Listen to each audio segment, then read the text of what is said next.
Hello, everybody. Welcome to 3 Point Perspective, the podcast about illustration, how to do it, how to make a living at it, and how to make an impact in the world with your art. I'm Jake Parker. I'm Lee White. And I'm Will Terry, and all three of us are professional illustrators. We've all worked for all the major publishers in the business. Together, we published somewhere around 75 children's books, and we've all taught illustration at the university level. Oh, that's right. I was reading the chat. Each week we come at you with fantastic illustrator interviews and listener questions. Sometimes we agree, sometimes we argue, but each time you learn something brand spanking new. Brand spanking new. Okay.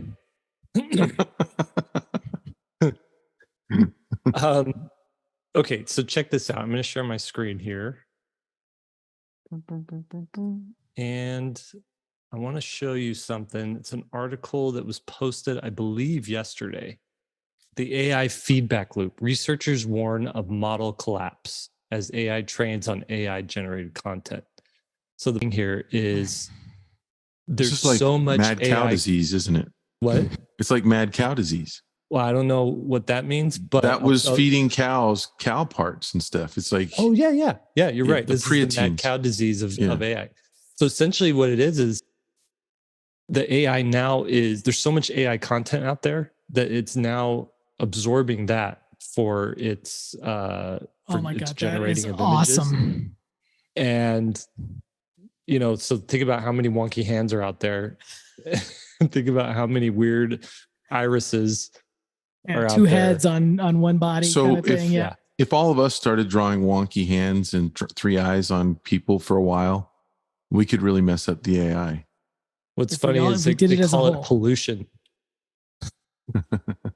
That's so this is a great development for humans.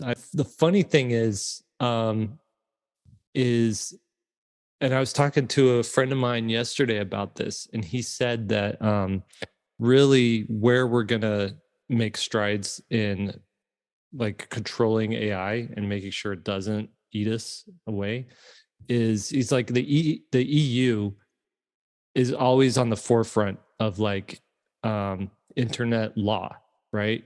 So they're always there saying they're super protective about any sort of thing that goes on in the EU. So there's a lot of times like you have to, some of the things I bumped into in the States here with EU is like you have to, there's certain things about notifying, like if you have someone's email address. Mm-hmm. Or if you notifying them that you've captured their email address, and if they ask you to remove it from your archives, you have to remove it, or you're breaking EU law. Now it's hard to go after someone in the States for that, but whatever. The thing is they're going to put in stringent laws against usage for AI, namely things like if an illustration or a photograph, it doesn't show its provenance. It doesn't show how much of which images were informed in the data image. That image can be either the person hosting it can be fined, or the image will be removed. And so they have AI models now that are trained to reverse search for images, so they can find the provenance of pretty much any image posted online, right? So who knows if this is actually going to pan out, if this is going to work or not, but that's sort of like what's going on with AI right now. Interesting. I just thought I'd share that. Is interesting. Just thought I'd share. Okay, question number 1. This is from Joanna Kim. Okay. Okay, you ready for this? Yep. What level of finish should a book dummy submission be? Now, if you're one of our Children's Book Pro people, you know this backwards and forward. Number 1, because we've answered it a few times, but number 2, we actually show examples of what a finished book dummy should be. So the level of finish, just to put it short, and we don't want to spend too much time on this because the resources are there for you, for people who are in Children's Book Pro. But essentially, most of the book should be legible. Like it doesn't have to be a finished rendered sketch. It could be just above stick figure, but the composition is there and the layout is there, and maybe key expressions and key poses are there. However, you want to sprinkle into that a few more polished, finished, even fully rendered sample images, so that when you submit it, the editor, the art director, everybody who's looking at it can see, oh, I see how this loose sketch translates to this finished piece here. Mm-hmm. Do you guys have any? Do you have an example that you want to share? I think it should be nicer, really a little bit nicer than that. If you've already worked with the editor and art director before, then I think that's fine. What Jake's talking about. I think if I haven't worked with somebody before, I want it to be nicer. But the analogy that I always use is if there's a truck in there, you should know it's a truck, but maybe not a Ford F-150. Yeah. You know what I mean? So like just sort of the generic version of what's going on. But I make my dummies pretty, I won't say finished. If 10 is a level of finish and that's like your painted done image, I take it to about a 6. Mm-hmm.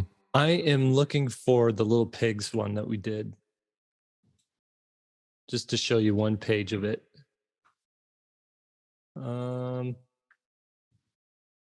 Okay, yeah, this is good. So for in the course that we did 3 little pigs, and we each took the same segment of story, and we did our version of it. So if you take this course, which we're gonna relaunch it again in the fall, you'll get to see how 3 different illustrators handle the same words. And the whole point of this course is to tell you there's no one way. There's multiple ways. We give you the map. We don't give you the recipe, essentially. So let me just share my screen here. And this is an example of the kind of polish, the level of polish that I will deliver a book dummy, right? You could tell what the characters are doing. You could tell where they are. You could tell what they're wearing. You could tell what structures look like. I mean, the description. Yep. But you don't have any rendered. polish. There's no shading. There's no value really. And this is what you would give this is what you submit. Mm-hmm. I think it's too loose. I don't. It's too tight. I think that is too loose. I Really? I wouldn't submit that. I'll share my latest dummy if you guys want to see it. Okay, now there is Jake has established his styles. Well, you show them a finish. I'll deliver that with a finished illustration. With a finished illustration, so they know what they're getting. Let's see what you. But Lee, you send finished art. Well, Lee's You're pulling just that done. up. That reminds me. By the time they accept yours, you're just done. You just add some color and then you're done. Just signed a little signature. And did you? And speaking of that, this reminded me of a joke. Did you hear about that train that derailed in France? No. What happened? Toulouse-Lautrec. Toulouse-Lautrec. Wow. Wow. I'm sorry. And apologies to anybody out there who has been in a derailed train in France. Sorry. We're on that stage of the internet where you probably can't even do that joke. Yeah. I don't know. It's not letting. This is the first time I've tried to share with my new computer, and it's not letting me do it. That's odd. All right. Well, just imagine what I did, but more rendered. Yeah. Well, I'll figure it out in a second. Will you? Do you want to show something? Show your pickleball Paul. Well, you don't have a dummy that you're submitting, so it's not the same. I don't. Yeah, I was looking at it. And I'm like, it's not really. I start adding value, and I don't want to show those because that's not what we're talking about. I don't. Well, you don't have to submit a dummy, right? Is that what Lee just said? Right. I have really, really rough stuff, and then because it's all evolving on my iPad, I don't stop and submit. I just. You guys were spending way too much time on this right question. Yeah. Moving. We should move on. Elizabeth says, I have Photoshop CS5. If I want to mimic a charcoal pastel look with plenty of texture and detail, is there a set of brushes that you recommend I should buy or preset I should try? Did that come up? Yeah, now we could see it. Just in time for us to answer that next question. All right, Wait, go now ahead. it's gone. Yeah, I turned it off because you were complaining. No. It's too finished. Just show it. Just show it. All right. See, this is Lee being passive aggressive. He did the same thing on the pickleball court. You know how we do. So this is what my level of finish is. The cover being a little more finished, and then if it would let me move through, these sketches are pretty loose. Mm-hmm. I would say, but a little more finished than what Jake is doing. I don't think you need. Well, I see what you're saying there. Like, but Lee, your style's loose. So I know. Our loose is your finished. I don't think you need to go this detailed, but I found that I paint just as fast as I draw, and so I thought, why am I drawing this whole thing if I can paint close to what it's going to be like anyway? Yeah, you're right. You're right. The other thing too is you're in a later stage of pitching this book around. You know, True. Initially, you might turn in something a little bit looser. As you get notes, you'll upgrade it and improve it and whatnot. Right. That's true. Somewhere between what I did and Jake did is the sweet spot. Yeah. There you go. Okay. Now, what about those brushes? Yeah. Okay. So the Kyle's brushes. Oh, for CS5? No. No, you're going to have to update, or you're going to have to build. I have a class at SVS on brush building, but you're going to need to build it yourself. There is no set of brushes that's going to be good that goes retroactive to that version. Why can't they stay in CS5? It's free. They've already bought it. They don't want to spend the money every month. It won't. Just exactly the lag I was talking about earlier is that it won't do some of the current stuff that the brushes do to really mimic traditional art. And I mean, they were okay for back then, but the file sizes are getting bigger. Everything's sort of changed since that version. And I think you're going to be holding yourself back some, especially with how good the pre-made brushes are for like Kyle's brush set for that you get for free if you have the Creative Cloud. And I would just recommend updating it. If you don't want to update it, you're going to have to build some of the brushes yourself. That's just kind of how it goes. Yeah. Okay. B Jiro says, if my goal is learning stylized animal landscape illustrations, do I still follow the typical path of learning realistic human drawing? I'm a complete beginner. Yeah, my take on that is you should have a level of proficiency with a human just in your back pocket. Mm-hmm. And that's going to apply to animal for sure. But yeah, you should be able to, you should focus on the thing that you're actually wanting to do. Like I know landscape illustrators or painters and whatnot that they're fine at life drawing or throwing a human in there, but they are really good at lighting and shadow and composition and those types of things. And if that's really the niche that you want to be in, then you got to focus on doing that stuff really good at a very competent level. And your human stuff I would say 10% of your time, human stuff, 90% of the time, your focus. Which also depends on where you are on the scale of really super primitive to more academic work. The more academic work you want to do, you need more drawing with like life drawing and humans and animals have the same skeletal structure. Mammals, they all really have the same skeletal structure. So disagree. It's same basic skeletal structure. Disagree. No, I agree with that part.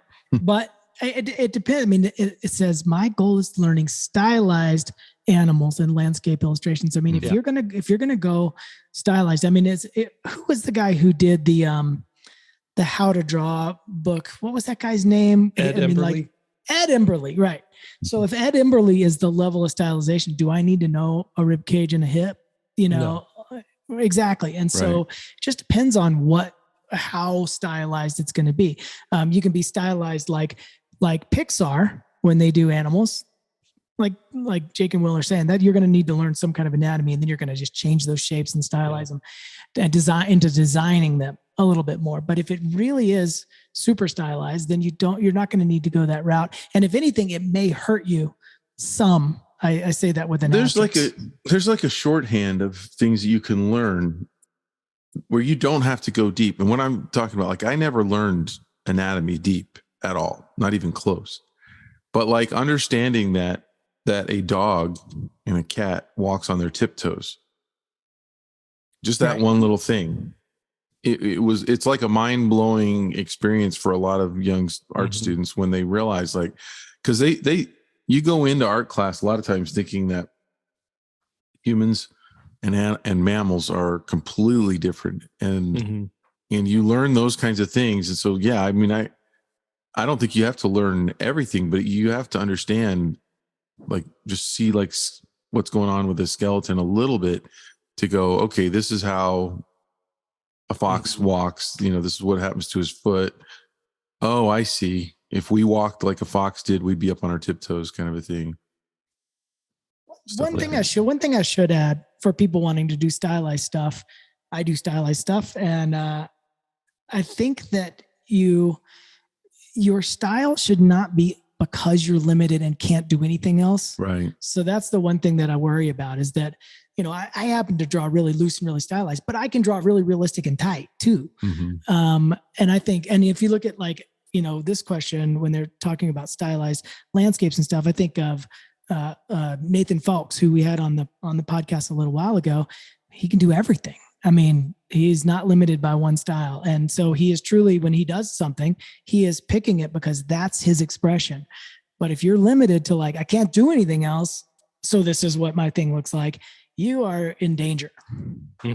But he says he's a complete beginner.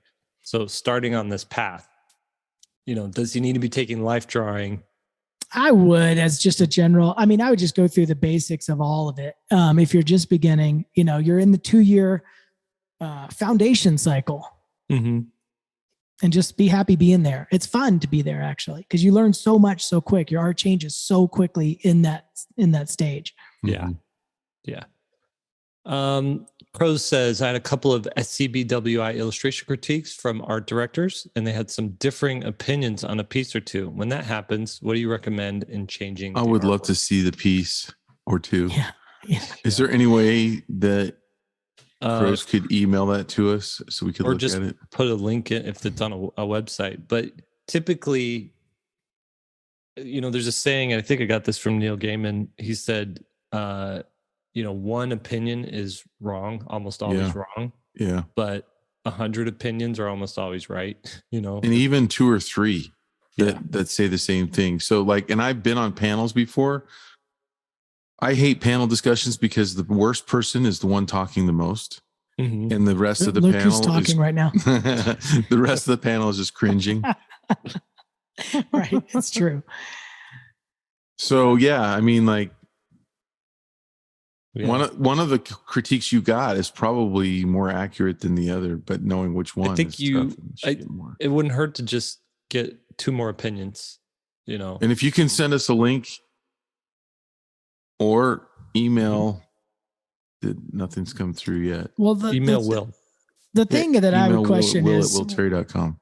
When you're getting the critique from SCBWI or anybody, whether it's them or us or whoever, the first thing they should ask you is, what are you trying to do? And what are you trying to accomplish? What reaction should I have to this piece?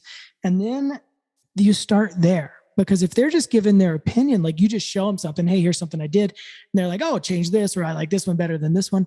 That is totally useless, because they should be pushing you towards your path. And they can't do that without knowing what your path is. Got a question from Sean Turek. He says, when you sell physical products, do you worry about product liability insurance? Or unless you're selling grenades with your artwork on it, is it not worth worrying about, in your opinion? I thought about it. Sure. I thought about it for these books back here for about 3 seconds. And then I just thought, chances of us getting a flood here in Arizona where we live, we have good drainage around us, probably not that great. Fire, I don't know. You would not be covered under fire. I'm changing all of our insurance stuff. I've just done a deep dive on insurance. And if anything's for business, unless it's clearly stipulated in your homeowner's policy, it will not be covered. Like my printer on its own, if we had a fire, would be a total write-off. And Will's books, that whole thing would be gone. There, you could not claim that and get a reimbursement. So, if you got a bunch of stuff under your roof, you probably do need to think about that. If it's a lot of product that's pre-made, like for Will, I would be nervous about it. For me, I just insured my printer onto my homeowner's insurance. That's the only thing. And see, we're at a point on these books where we've sold enough that for the books alone, we've more than made the money back. Oh, so Sean is talking about product liability. Like if somebody swallows a puzzle piece, what's your liability? That would be a different kind of liability. That would be under a business liability. And if you're mailing a physical product like that, I would probably be a little bit nervous. You should probably file as an LLC so people can't come after your personal stuff. But talk to a CPA with that. Yeah, any kind of swallowable thing or something that's going to break. I mean, for me, I mail prints and books. And so I'm not worried about somebody getting hurt with that stuff. The only thing is sometimes it gets damaged and I have to send another one. That's about the worst case scenario for me. But it never hurts. You're not worried about paper cuts? But we live in a very litigious society now. I mean, that's the reality of it. And so, react or act accordingly. LLC is the best, probably best way to like insulate yourself a little bit from that. The only time I've ever really paid for insurance was for an event. We had an Inktober live event at a hotel in New York City. Are you holding a piece of chicken? What are you holding? It's an orange. Oh, okay. Sorry. It's just distracting me. Go ahead. Jacob's got to eat. Don't eat before the podcast. Just make sure you just grab a sloppy old orange right in the.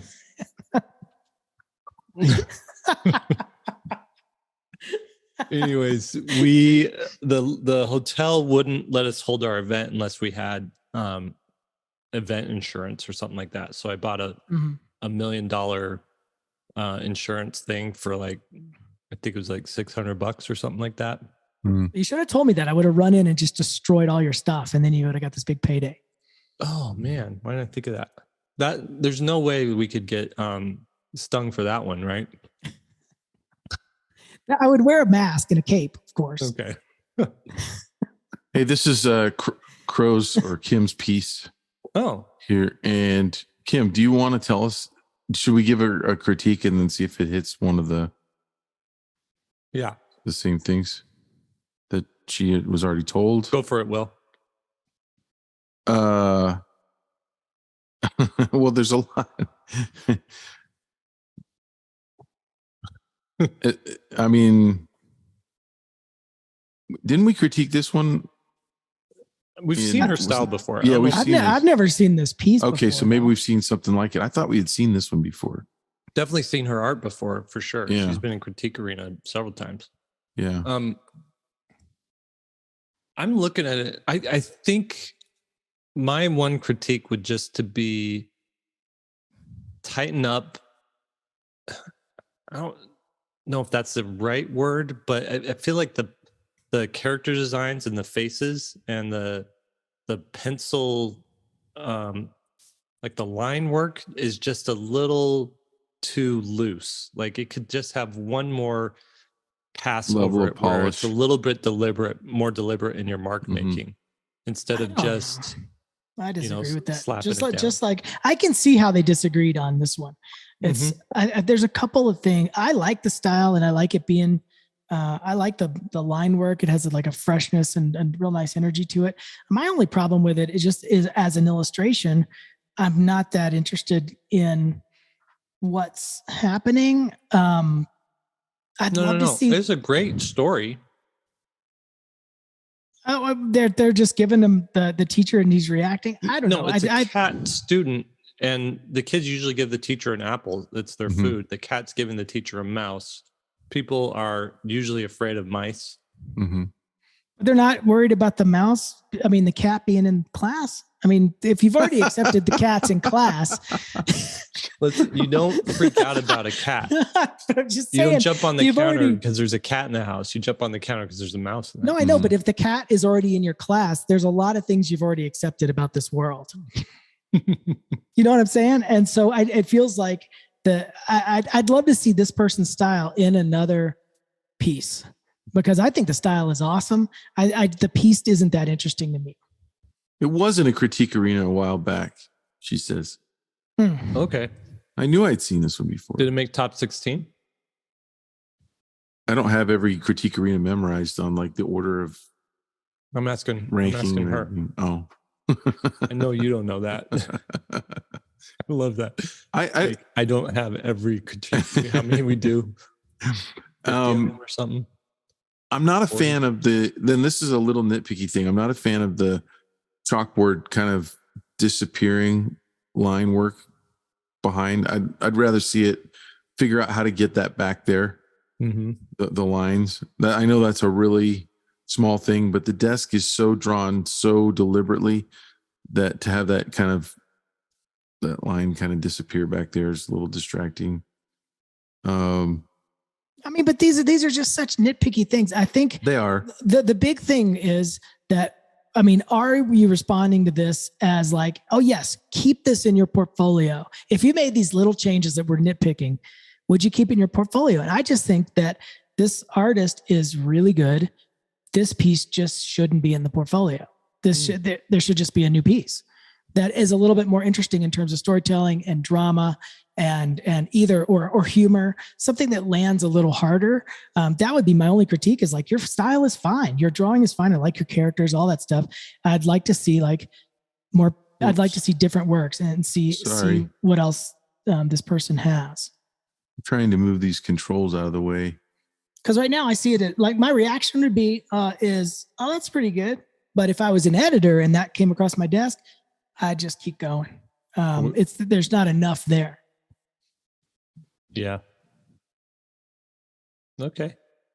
What are you doing, Will? I'm trying to, the Zoom controls are in my way and I'm trying to go back to her portfolio, but I can't. I don't know how to, here's some of her other ones that you've seen. I remember that one. Yeah. Yes. Some really good work. See, these are great. I mean, that's a beautiful piece. I mean, the difference between those two, that one and that one that Will just showed, night and day. So much more drama, so much more lighting. I mean, a couple of these, even as a thumbnail, just hit so quick. And all this person needs is some better editing. That's really it. It's not the work. That's my take. Do you guys agree with that? That maybe now's the time? This is about the state that I love to meet with artists. When they're at this ability and have this much work, because what we do is we take 50% out. Now, what 50% is it that you want to take out? And that would be an interview with you. Where do you want to go?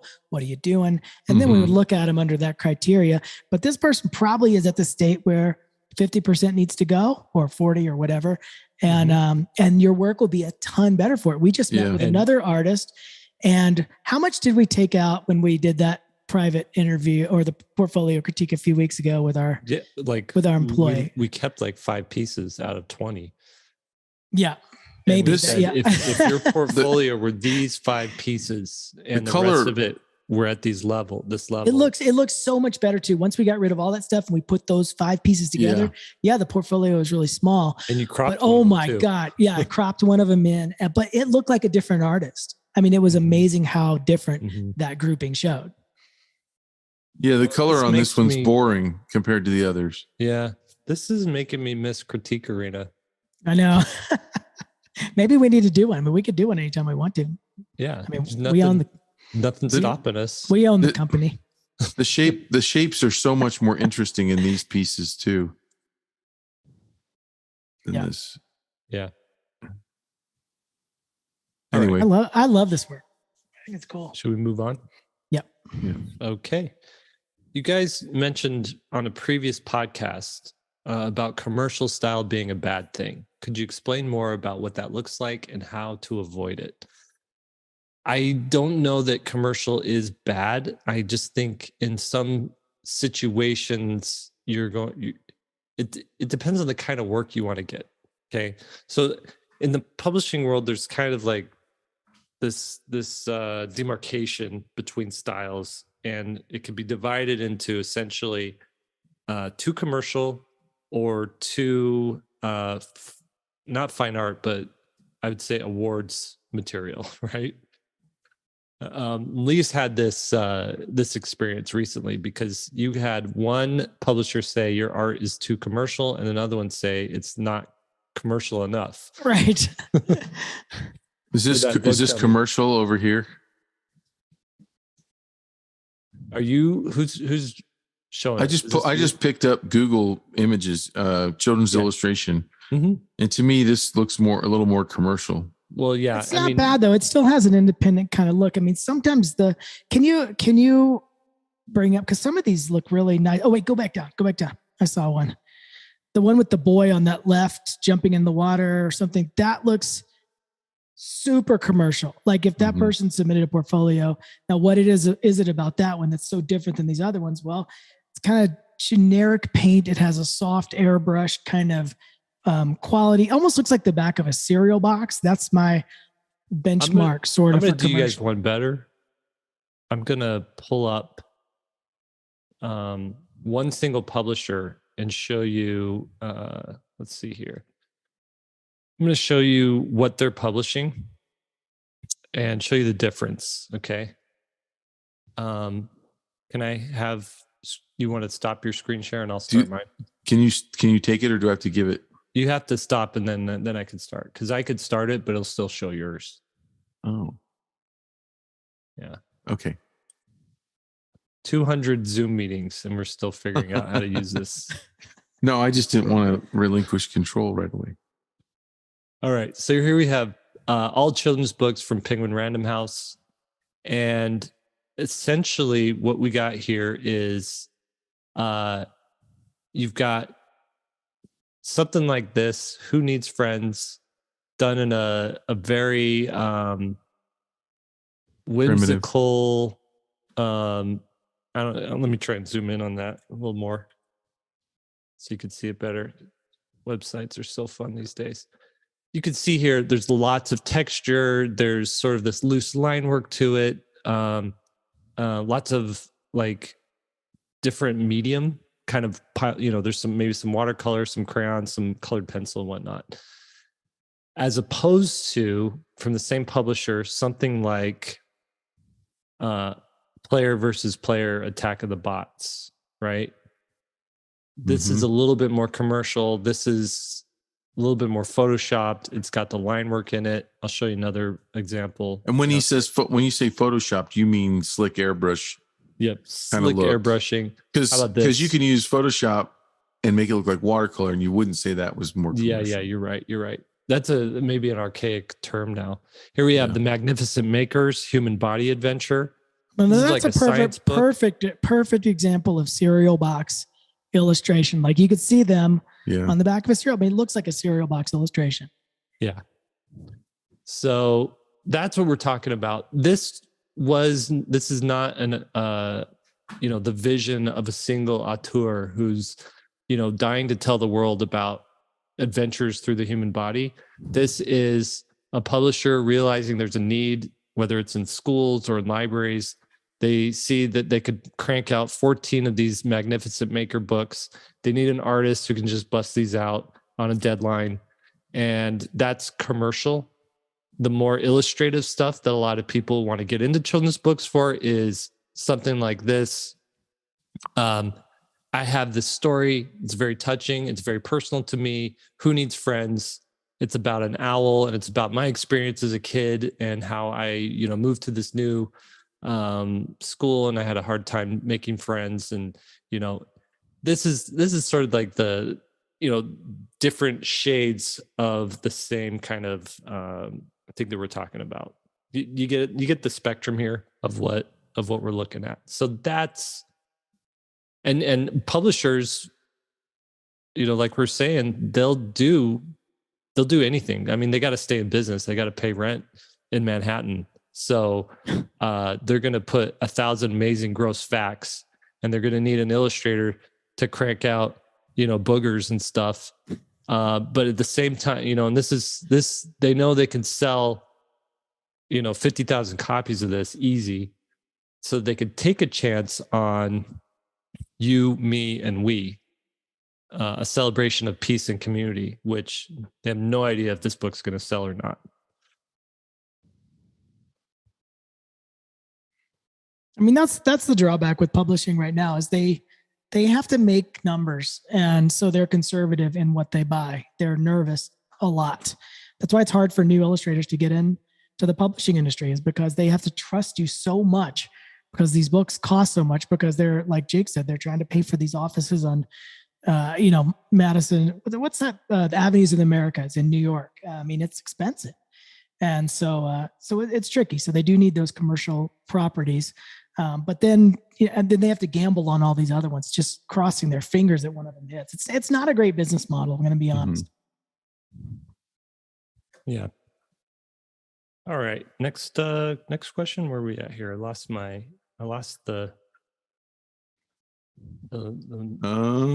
where did mine? I will say this. There's a question there. I was chatting in the chat about somebody's asking about a book cover class, and if we've ever thought about doing a book cover class. And I was just mentioning that Jamie Zollers and I had the live class. It's a 8-week class, I think. It's really fun, but we are thinking about where we're going from here as a company. The next thing that we're focusing on is self-publishing pro. And so that's going to deal with, self-publishing your own books. But then we've also talked about book cover pro and some other basically avenues that come off of what we've built as the curriculum foundation, depending on what you want to do. And so we're talking about that too. Book cover pro definitely comes up a lot, because it's just such a great way to populate your portfolio with book covers. It's just so easy because it's a singular image. It doesn't take a ton of time. Yeah. I just want to say too, going back to that initial question, is commercial art a bad thing, or commercial art style a bad thing? Here's the other difference. You're going to, if you have a more commercial art style, you're going to have less autonomy in the work that you create. And if you have a more stylized approach, you're going to have way more autonomy and creative freedom. The more unique the your commercial style artist is probably going to get paid more. I wouldn't say so. I would say the opposite.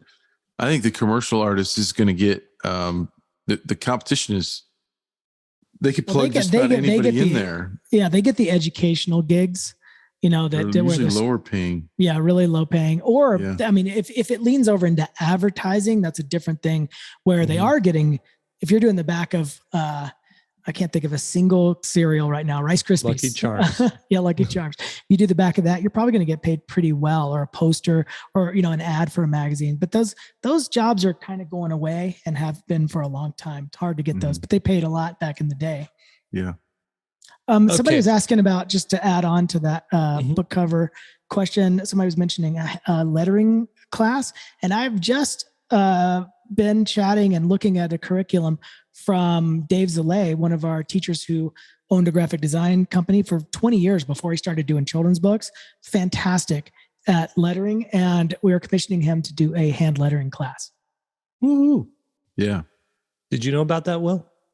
I do now. That's new. I was going to tell you guys this morning, but I forgot.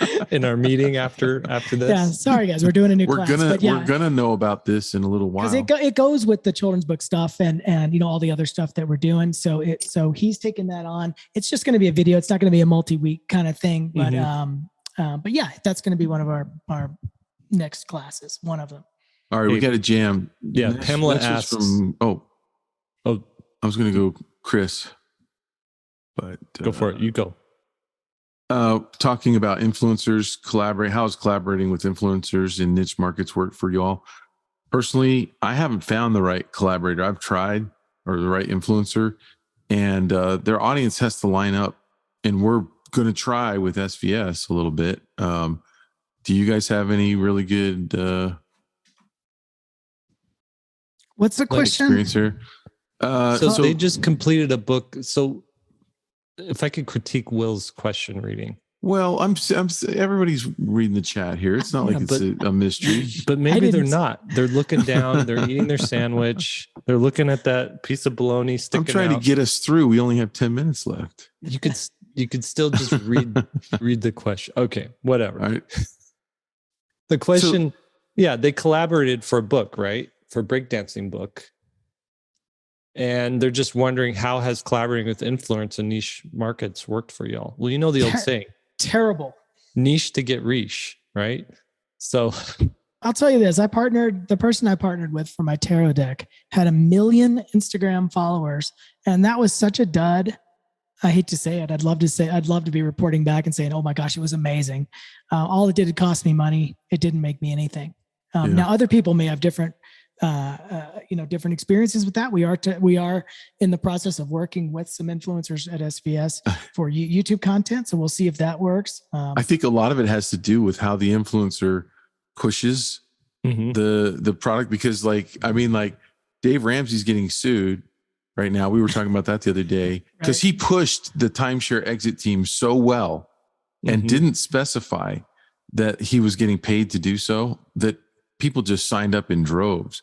And that company turned out to be kind of shisty. So, there's a class action lawsuit against him for that. So I think it can be great. I think one, it has to be the right audience.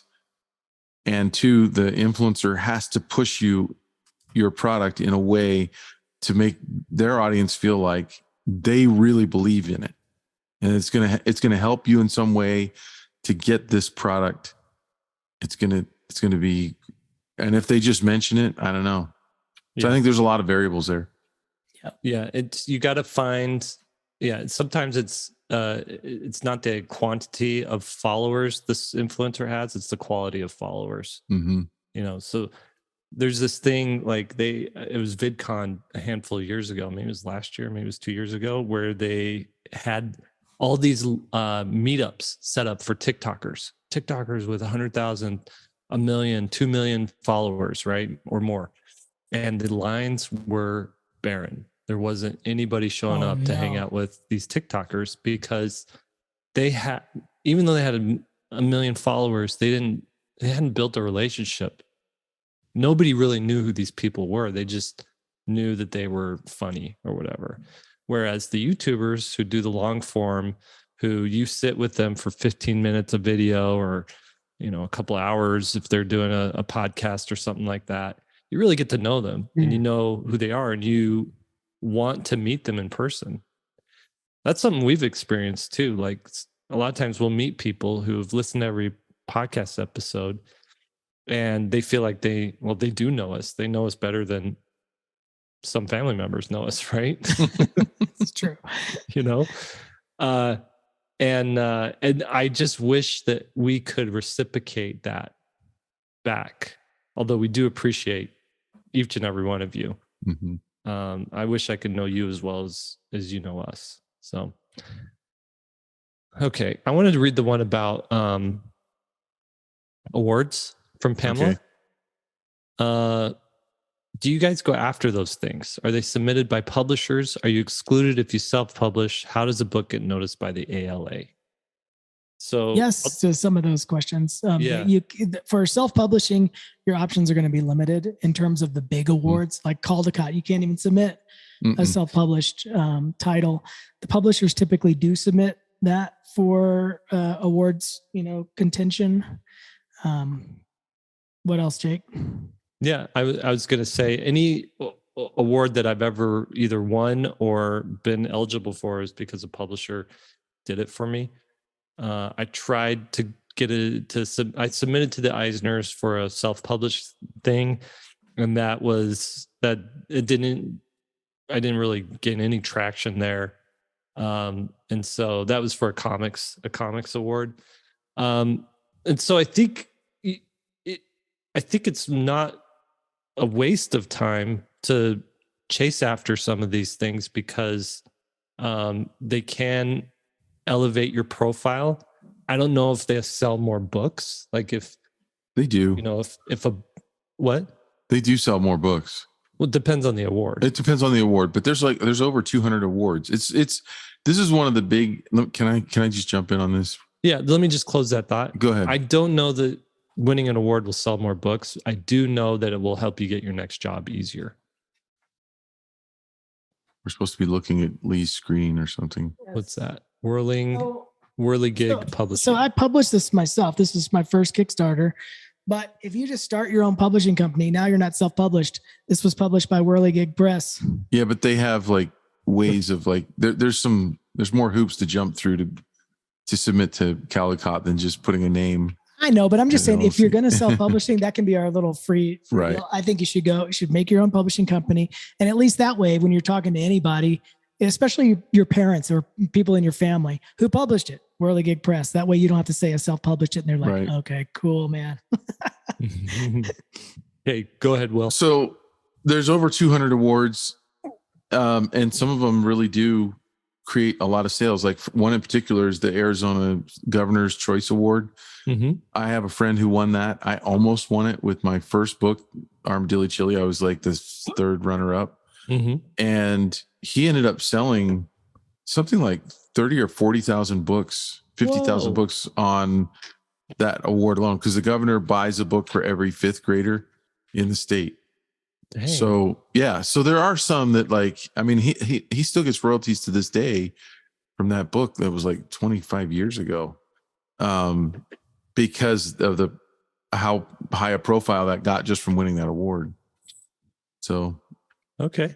Anyway, but and of course there are others. There's some there's some big ones. There's some medium awards. And there's some tiny ones that won't make any difference. I won the North Carolina Teachers Reading Association Award or something like that, and I don't think it did a whole lot for. I won that one for the Three Little Gators. Yeah, and I won a TLA award for that, a Texas Library Association award. So essentially, the short answer is, if you're published by a publisher, they're going to handle it for you. Yeah, and if you're self-published, results may vary. And think about it; they're preparing packages, sometimes 200 packages, to go out to these award committees that you don't pay for, that you don't have to take your time to do, that you don't have to waste a book on, because you're probably not going to win anyway. But the publisher does all that. So that's something that they do. Yeah, it's not nothing. What's the biggest award you won, Jake? Oh, biggest award? Yeah. It was about maybe this tall, I think, that way. Wow, you are going all in on the dad jokes right now. Mine was the I Beat Lee in Racquetball award. All right. No, but seriously, I won an award in Minnesota for Awesome Man, the Minnesota State Children's Book Award or something like that. And they flew me out there, and I got to accept it. Oh wow, that was nice. That's cool. Okay. Raki asks, what are the reasons you chose to be on Patreon individually and for SVS? I've heard that Patreon takes quite a large cut in the sense of community interaction is lacking. So yeah, that's something I wanted to talk about here, because we are thinking of, after doing Patreon for 9 months now, I think, we're thinking it's not the best platform to serve the community, and we're trying to figure out the best way to transition to a better way to be supported by our listeners and to support the community for our listeners. And so one thing that we're thinking of is transitioning to a similar type of platform that we can do through SVS, the back end of SVS. So, when you subscribe to SVS and you have all your classes that you've that you have access to, the foundations, Children's Book Pro or whatever, you can also have access to like a community thing where you can ask questions for the podcast. You can get in discussions with people for the podcast. And so we've been testing that out. We like how that looks. And so what we're thinking of doing, we're still ironing out all the wrinkles in this, is that if you signed up to be a patron on the Patreon,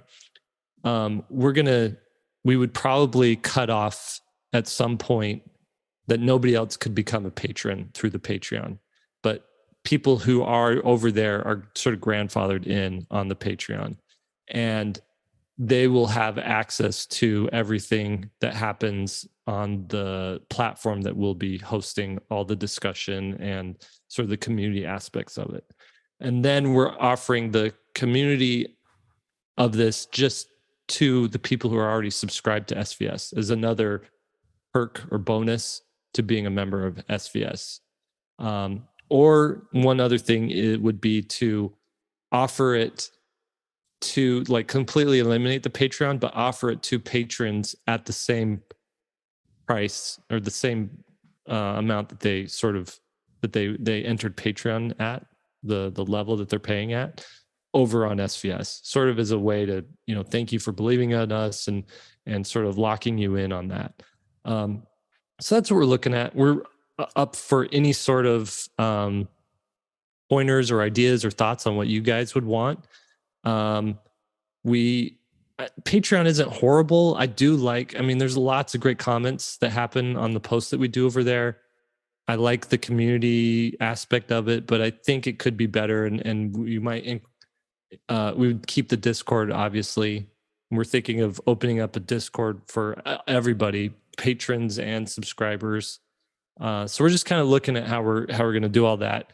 It's one of these things where I don't just want to like make a decision and go forward with it and then realize 6 months later that wasn't the right thing to do and have to switch it again, So, but the main thing with Patreon is it's just it hasn't quite grown like we hoped it would entirely.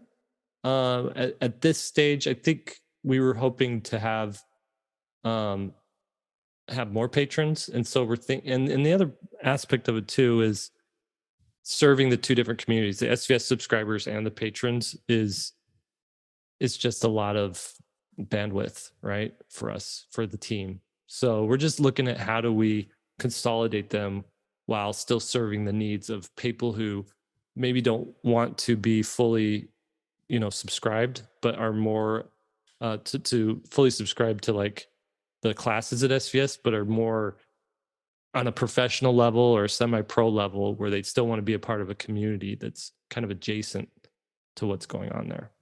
I don't know, did I explain that well enough? I don't know what you're talking about. Like a CEO. We're having a Zoom meeting here just to lay all of you off. Just kidding. We'll figure it out. Okay. Hope that answers your question. Let's see. How long have we been at this? Got a couple of people talking about, they're kind of debating in the chat about Discord. I'm kind of in between the two. One person says they love it, and then the next person says they don't like it. They find it just chaotic. I'm kind of in the middle. I like it though, because I like being able to find the thread a little bit easier. Even on my own Patreon, when I go back trying to find sometimes what I posted, I got to go through so many posts, and it's linear, and I don't love that. Yeah. So there's some tools that we have with our back end on SVS that you can. It's organized a little bit better. So that's why we're thinking it might just be good to have it over there. Yep. Okay. So I don't want to miss any questions. Did we get them all? Someone said, "Don't diss New York City." Just defended to my mom again today. Again, who was dissing New York City? We weren't, were we? Oh, no. Somebody had said that the publishers need to move out of New York City because it's so expensive. Oh. And it's true. I mean, they're paying a lot of money to be. I think back, 30 years ago, you had to be in that spot to be a publisher because we didn't have the connection that we have now. But that is becoming so so much Here's less the- now. I honestly think something's going to have to change, because talking to my agent, she's like, it's so hard to have a face-to-face meeting with anybody anymore because nobody's in the office. And I asked her, okay, give me a rundown of which publishers are back in their offices and who's not. And she's like, well, this particular publisher, it's a hybrid. Half the people are there half the time. This publisher, nobody's there ever. This other publisher, they're all back in there. They have to report to work and be in the office. And so it's like, you just have, say you're Simon & Schuster and you have essentially, $1 million a month rent. Are you going to keep paying that for 5 employees who come in? Right. Right. I don't know. That question is being asked by so many companies right now. Yeah. Yep. Okay. Should we wrap it up there? Let's wrap. I think we should. Okay. Thank you for joining us here at SVS. You like to listen to us because we're the best. You've been warned about your rapping skills. We told you we were going to take that away. Oh boy. Okay, let me pull up my script for taking us out. And here we go. All right, everybody. Thank you for joining us. 3-Point Perspective is made possible by SVSLearn.com, where becoming a great illustrator starts. It's also made possible by every one of you who is here with us today. We thank you. We love you. Your hosts are Jake Parker, Will Terry, and Lee White. You know where to find us. This podcast is produced by Daniel 2. Would you guys ever want us to have Daniel 2 on the podcast to just talk about working together? We should ask him what he thinks about working for us. Yeah. You'd get the real lowdown from him. He has to Yeah. hunt everything down from us. He's always getting on to us for not doing things right, Yeah. which is true. He's correct. We don't do anything right. I'm always mortified too that like we'll sit down and first words out of his mouth will be, it's pronounced Daniel Tuh. 100 Is that right? I never knew that. No, I don't know. Okay, I was about But to I say. used to call Lisa Lisa Frott, not Lisa Fott. She added he added an R. Yep. Yep. Tom is asking is if there's going to be a children's book pro class starting in the fall. I think there is. Isn't there? Didn't we talk about that date? Yeah, Children's Book Pro in the fall, Self-Publishing Pro in January, maybe February, but that's what we're doing there. Yeah. All right. Thank you. Just want to say thanks to our Shownotes wrangler, Lily Howell, for all the great work she does. Special thanks to our Chief Operations Officer, Lisa Fott. Now, go draw something. And that's how you do a podcast episode.